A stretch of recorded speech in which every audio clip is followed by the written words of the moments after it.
So we have been invited to this museum. It is called the Great British Car Journey. It's in Ambergate in Derbyshire. And not only are we going to see the cars inside, there are some cars outside which they have offered for me to have a drive in. Can't wait, so let's have a look.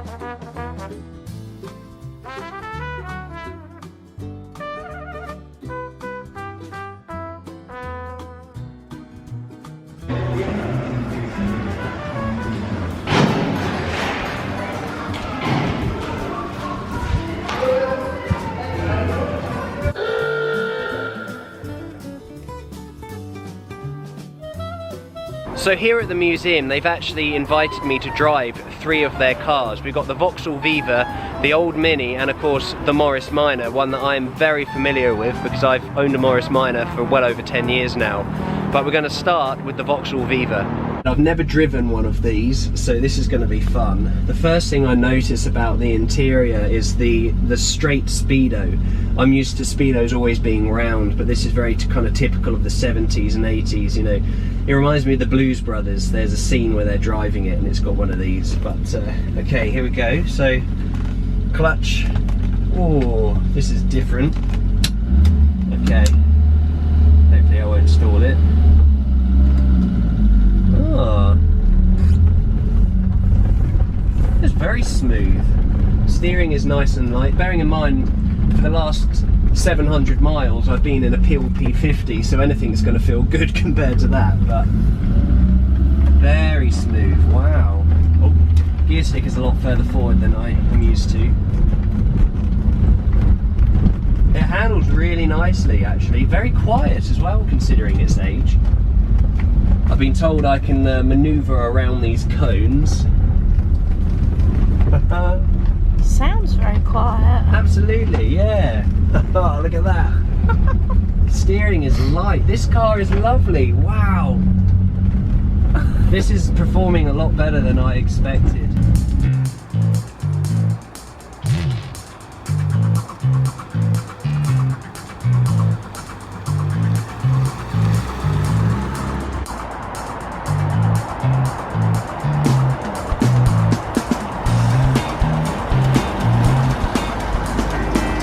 This car is cool. So next up I'm going to be driving the Mini.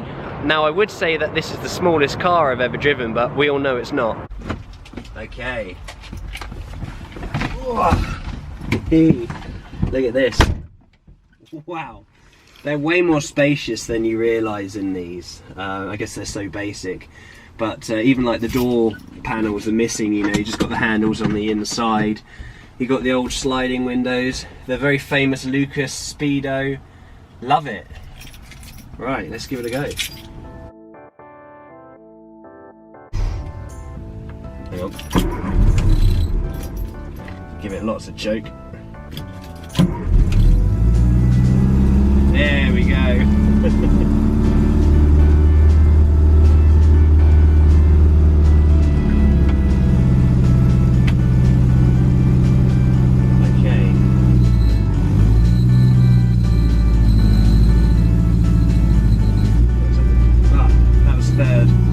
That's better. Hey! God, love an old Mini, I tell you, these cars. I've never been in one. Have you not? It's incredible. I have had experience with Minis before, but oh, listen to that engine. The Mini is always fun, you know, this is just such a fun car to drive. And they handle so well, you know. There's a reason they're so popular, you know, it's not just because they're small. So the Mini was really one of the first mass-produced British cars to have the engine transverse, meaning it goes sideways rather than in line. So these are front-wheel drive cars, and as a result of the engine going sideways, you can have the car really small but still be surprisingly spacious. So really, they set the standard for pretty much how every modern car is made nowadays. Really revolutionary.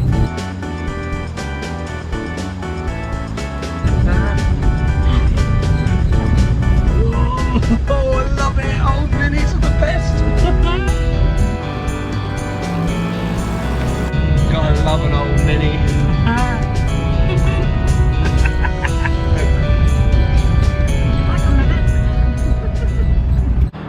Okay, now time to jump inside something that I know very well, the Morris Minor. So this Morris Minor is a little bit different to mine. Mine has the ignition, you turn the key like a conventional car, but this one is a pull start, which my Ford Prefect was like this. Look at that, beautiful. Right. Hopefully I won't screw this up because, as I say, I know all about Morris Minors, but here we go. Ah, yes. Morris Minor is a very distinctive car. They're like the old Mini. I mean, they are related. They were designed by the same designer, Alec Izagonis, but the Morris Minor was a slightly older design, and it was just a bit more kind of stately. A lot of people say District Nurse, but that of course is from Nurse Gladys Emmanuel from Open All Hours. That was a pink one as well, but it wasn't a Morris Million. So a little bit of history first. The Morris Million is not referring to the CC of this car, because that would be quite revolutionary. When they made a million Morris Minors, they launched the Morris Million, and that's what this is. So it was a celebratory. They made about 350 of them or so, and there's not a huge amount of them known to be left, and consequently they're worth a lot more than a standard Morris Minor.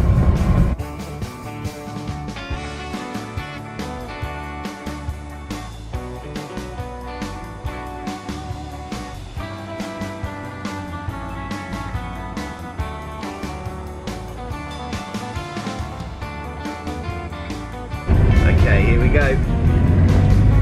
So it's not going to turn quite as sharp as the Mini, but the handling in a Morris Minor is superb, and it does a really good job. Look at it go. You can also drift in one of these quite easy because it's a rear wheel drive. Morris Minors, what can I say? I love them.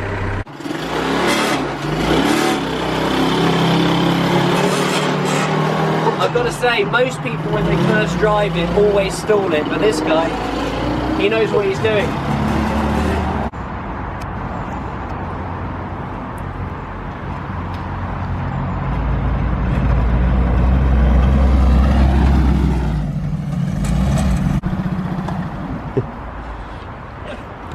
That's just hilarious.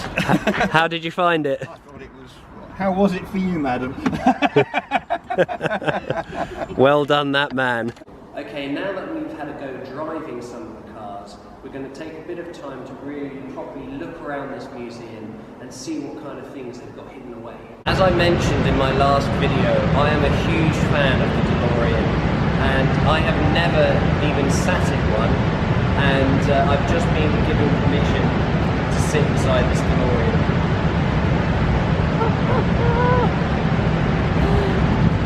Oh my god.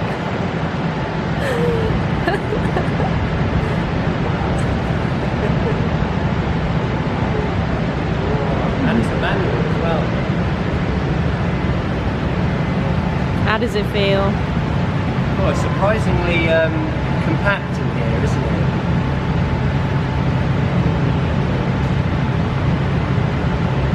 I see you definitely need that indent there, because my head... I don't even know if I fit with the door close. We all know I'm a massive fan of the DeLorean, so I won't just keep banging on about it. So here's a car that's very close to my heart. This is the Ford Prefect E493A, and I owned one of these for a number of years and actually used it as an everyday driver. These have a beautiful Bakelite interior. Even the dashboard, the whole thing is made of Bakelite. For anyone that remembers Bakelite, you might remember it being called Breakolite because it's incredibly brittle. When I was a child, my mum had a Ford Sierra, so seeing this, the memories just come flooding back. Considered one of the worst cars that have ever been made is the Austin Allegro, and even the Austin Allegro Vandenpla, but I'm quite familiar with these because my friend Pete has one of these, and I've got to say, I actually really quite like them. Jolie has spotted a camper van. What do you reckon, Jolie? It's beautiful. Look at that interior.